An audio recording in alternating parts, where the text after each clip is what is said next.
United States has carried out massive precision strikes on 3 key nuclear facilities in Iran, obliterating them, in his words. We've seen a number of explosions over Tel Aviv and Jerusalem in the past few hours after Iran launched a missile attack. Israel says a number of areas were hit in the north and center of the country, with at least 16 casualties reported. Well, Israel says a number of areas were hit in the north and center of the country, with those casualties reported, and 30 missiles in total were managed to breach the Israeli defense shield. Sirens sounded in several regions as Israel's defensive systems operated to intercept the threat. These pictures show some of the damage from Iranian attacks. Well, we'll be hearing more on that in just a moment or two, but first let's take a listen once again to President Trump. During an address at the White House, he said future attacks will be far greater and a lot easier if Iran does not make peace. A short time ago, the U.S. military carried out massive precision strikes on the 3 key nuclear facilities in the Iranian regime: Fordow, Natanz, and Esfahan. Everybody heard those names for years as they built this horribly destructive enterprise. Our objective was the destruction of Iran's nuclear enrichment capacity and a stop to the nuclear threat posed by the world's #1 state sponsor of terror. Tonight, I can report to the world that the strikes were a spectacular military success. Iran's key nuclear enrichment facilities have been completely and totally obliterated. Iran, the bully of the Middle East, must now make peace. If they do not, future attacks will be far greater and a lot easier. For 40 years, Iran has been saying death to America, death to Israel. They have been killing our people, blowing off their arms, blowing off their legs with roadside bombs. That was their specialty. We lost over 1,000 people, and hundreds of thousands throughout the Middle East and around the world have died as a direct result of their hate. In particular, so many were killed by their general, Qasem Soleimani. I decided a long time ago that I would not let this happen. It will not continue. I want to thank and congratulate Prime Minister Bibi Netanyahu. We worked as a team like perhaps no team has ever worked before. And we've gone a long way to erasing this horrible threat to Israel. I want to thank the Israeli military for the wonderful job they've done. And most importantly, I want to congratulate the great American patriots who flew those magnificent machines tonight, and all of the United States military on an operation the likes of which the world has not seen in many, many decades. Hopefully, we will no longer need their services in this capacity. I hope that's so. I also want to congratulate the chairman of the Joint Chiefs of Staff, General Dan Raisin-Kane, spectacular general, and all of the brilliant military minds involved in this attack. With all of that being said, this cannot continue. There will be either peace or there will be tragedy for Iran far greater than we have witnessed over the last 8 days. Remember, there are many targets left. Tonight's was the most difficult of them all, by far, and perhaps the most lethal. But if peace does not come quickly, we will go after those other targets with precision, speed, and skill. Most of them can be taken out in a matter of minutes. There's no military in the world that could have done what we did tonight, not even close. There has never been a military that could do what took place just a little while ago. Tomorrow, General Kane, Secretary of Defense, Pete Hegseth will have a press conference at 8 a.m. at the Pentagon. And I want to just thank everybody, and in particular, God. I want to just say we love you, God, and we love our great military. Protect them. God bless the Middle East. God bless Israel. And God bless America. Thank you very much. Thank you. Well, as you heard there, President Trump said that 3 key sites were hit in Iran. Let's take a closer look at them. They were at Fordow, Natanz, and Isfahan. President Trump said that Iran's facilities had been, in his words, completely obliterated. Well, Isfahan is a uranium conversion plant, whilst Natanz is an enrichment plant. And even before the US strikes, the International Atomic Energy Agency, that's the UN nuclear watchdog, said that Natanz had sustained severe damage. But the main site hit this morning was Fordow. The uranium enrichment site is situated about 60 miles, that's about 100 kilometers south of the Iranian capital, Tehran. It is located in a mountainous region. It's thought to consist of two main tunnels that house centrifuges used to enrich uranium, as well as a network of smaller tunnels.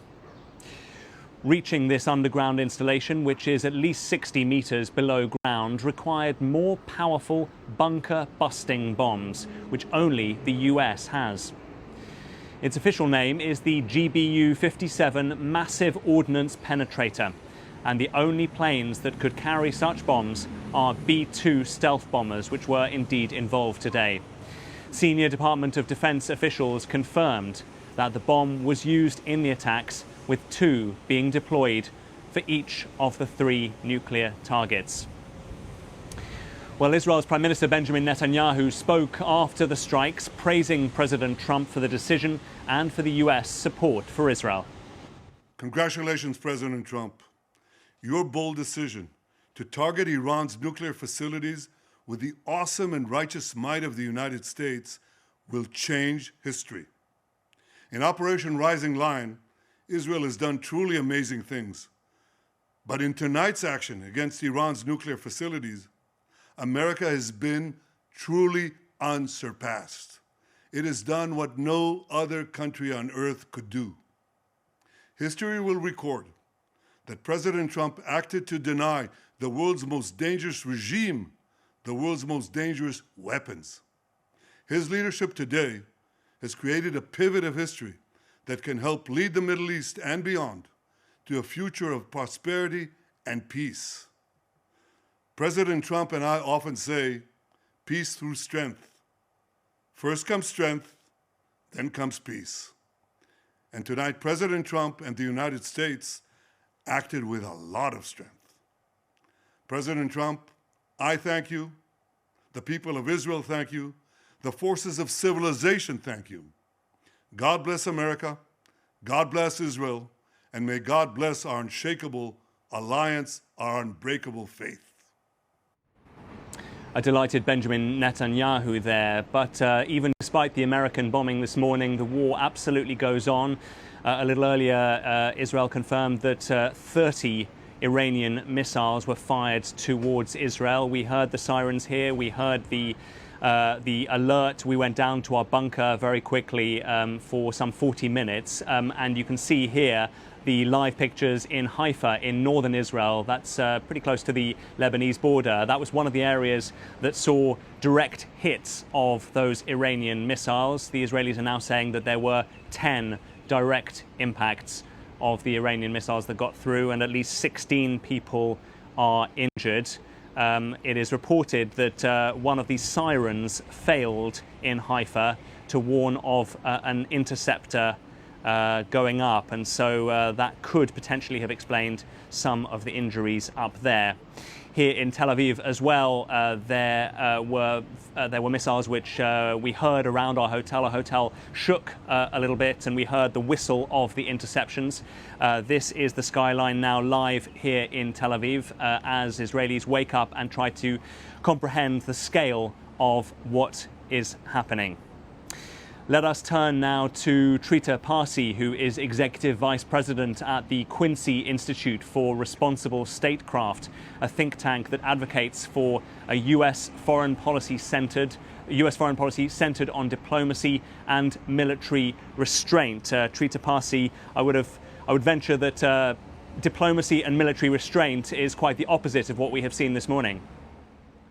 Certainly, this was an illegal attack, a violation of Article 56 of the Additional Protocol to the Geneva Convention, and done in a manner that really makes a mockery of diplomacy, because there was still an opportunity to be able to strike a deal that would be far more effective than this. We still don't know exactly what damage has been done, but it does appear extremely unlikely that the Iranian nuclear program has truly been eliminated. And that results most likely that there will be continued bombing and not this kind of a one and done that Trump seems to have envisioned. And yet, diplomacy only really works when both sides are willing to sit down and talk. And what we've had from Iran over the last few days has been not only a complete pushback, not only saying that they're unwilling to negotiate under bombardment, but saying that Europe's proposals were completely unworkable, refusing to roll back enrichment to 0%. So do you actually believe that there was any chance of getting the Iranians to engage in meaningful diplomacy? Certainly. I mean, I would remind your viewers that, of course, the United Kingdom kept on saying that that Ukraine should not have to negotiate while it was being bombarded. So it seems to be the very same logic that the Iranians have applied here. I nevertheless think that it was a mistake of them, not that they didn't talk to the Europeans, because I don't think they're that relevant in this equation any longer, but rather that they refused to engage directly with the United States. I think it would have been much better if they had done so. But when it comes to the requirement of zero enrichment, which incidentally the Europeans had abandoned more than 15 years ago and were trying to convince the United States to drop as well, because they recognized correctly that as long as that was the negotiating position or the red line of the West, there would never be a deal. And the only time we've had a deal is when the West actually accepted that there would be restricted enrichment taking place in Iran under strict inspections rather than pushing for zero. When Trump started this negotiation, he had not adopted the zero enrichment position. That's the Israeli red line. His red line was no weaponization. That's part of the reason why the negotiations actually were successful at first. Halfway through, he shifted the goalpost and adopted the Israeli red line of zero enrichment. And it's since then that we have seen this trajectory towards military confrontation, which was highly predictable. Shrita, we've just had a comment from Rafael Grossi, head of the UN nuclear watchdog, the International Atomic Energy Agency, who has said that there will be an emergency meeting of the agency on Monday. What is your fear now in terms of how Iran might try to utilize what remains of its nuclear know-how? Because, of course, facilities can be destroyed, know-how can't, and whether they will actually try to rush to weaponize if they were not already doing so? Well, there's no evidence that they were doing so. I think it's important to remind the viewers of that, and the IAEA has testified to that. I do fear, however, that that is a very likely outcome, that this is the natural reaction that they would have, as almost any other country would have, to this type of an attack. Of course, there's other things that they may do in the medium, which is, for instance, walking out of the NPT altogether. Which would mean that the IAEA would no longer have any access to what is happening inside of Iran's nuclear program, because they would be kicking out all of the inspectors. All of these things were predictable, and part of the reason why the IAEA, as well as nuclear experts and non-proliferation experts throughout, have warned about this only looking as a success in the short term, but in the long term actually being a failure. This is exactly what happened when the Israelis bombed the Iraqi nuclear reactor, Osirak, in 1981. At first, it looked as a great success, but later on, we learned that as a result of this, Saddam Hussein quadrupled his nuclear budget. And had he not invaded Kuwait in August 1991, had he only waited 6 months or so, he would have actually had a nuclear weapon. And the world had no idea what was going on in the Iraqi nuclear program at the time. And yet, critics of Iran would say, well, look, enrichment at 60%, which is where Iran was at, in enriching about 400 kilograms of uranium to 60%, there is no other need for that. There is no need in terms of energy, in terms of medical use for enrichment at that level, apart from trying to make a nuclear warhead. And get that coupled with the extremely secretive behavior of the Iranian regime with regards to nuclear weapons inspections over the years means that, you know, Iran has maybe not brought today on itself, but I mean there was absolutely no trust remaining between Western governments and certainly the Israeli government and Iran. Well, the Israeli government is not part of these arrangements because it is a nuclear weapon state that is not part of the NPT. So that's not really a factor here. It is absolutely true that there is no civilian use of 60% enriched uranium, and that that this was very clear that this was part of what the Iranians viewed as their leverage that they would negotiate away. Already in the very beginning of these negotiations that Trump conducted, the Iranians agreed to go down to 3.67%, which then negates almost everything else that was part of the premise of your question, because that was part of the negotiation to get rid of that. And that option still existed. The United States and Israel chose to start war instead of actually fulfilling these negotiations. Trita Parsi, Executive Vice President at the Quincy Institute for Responsible Statecraft. Thank you very much indeed for speaking to us here on BBC News. Well, let's turn to our Chief North America correspondent, Gary O'Donoghue, who is live with us from Washington. Gary, it's still early where you are, of course, but I'm sure it's been a fairly sleepless night for all of you, just as it has been for us. Just give us your sense of the enormity of what we are seeing here, that an American president who campaigned on America first and ending the eternal wars has now actually done what was the unthinkable and attacked Iran. Yeah, and I think there is some surprise here that this has come around so quickly, particularly, Mark, after that 2-week deadline that the president issued on Thursday through his press secretary. We know that after that, of course, there was some meetings in Europe with the Iranians, and yesterday the Iranian foreign minister speaking as well. So it's possible that those public statements, along with what the Americans were hearing through the back channels, made them make up their mind pretty quickly that Iran wasn't going to, that it backed itself into a position in the same way as, in some ways, Donald Trump has backed himself into a position setting these deadlines. So that's all kind of in the mix at the moment. There is some criticism coming from Democrats in Congress, as you can imagine. I think the question will be to what extent this split in Donald Trump's base over attacking Iran and getting involved in another foreign war, as it's put, how much that will fracture further as a result of this. One thing I think is worth bearing in mind, Donald Trump, the other day said really that, ground troops, putting boots on the ground was somewhere you really didn't want to go ever. And I wonder whether he's starting to think that perhaps using these bombers at tens of thousands of feet, using these missiles fired from submarines miles and miles away, is a sort of step short of really breaking his promise or getting involved in that sense. I think that may be a pretty optimistic view, because certainly where you are, there's clearly no doubt that America is now a combatant in this conflict. Gary, given that this is very much a unilateral American move alongside Israel, i.e. not in cooperation with America's Western partners, can we read anything into the fact that the B-2 bombers were deployed to Guam, to the US overseas territory, and which is very far away from Iran, and not, for example, to Diego Garcia, the base in the Indian Ocean that Britain still effectively runs and allows America to operate from? Can we read anything into that in terms of the Americans trying to avoid a kind of a diplomatic collision with the Brits about this? I think that's possible, although what I would say is that Donald Trump is unlike previous US presidents. He doesn't feel he needs that kind of cover from his allies.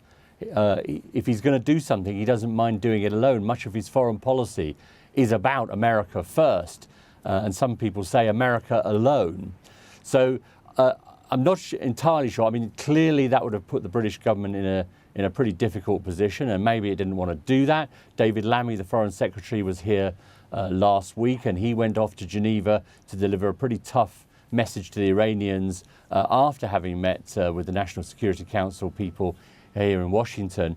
America has these various options militarily, flying these B-2s, and of course they can refuel in the air. They can, be refueled in the air, so they can span the globe, quite frankly, independently. So that may well have been a factor. We'll learn, I think, in the coming days. And Mark, we're expecting in probably about 3 or 4 hours from now, a briefing from the Pentagon.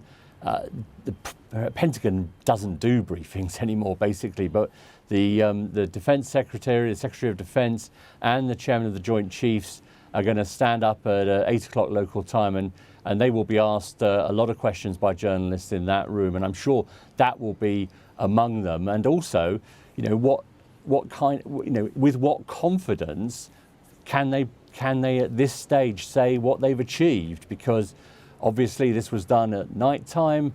They've got to wait for the satellite imagery to come in. They have other means as well of trying to bottom out what they've actually achieved. But the president, described it as a sort of total success within minutes of it happening. And I think people will feel that the jury is a little bit out on that right now until there's some more concrete evidence.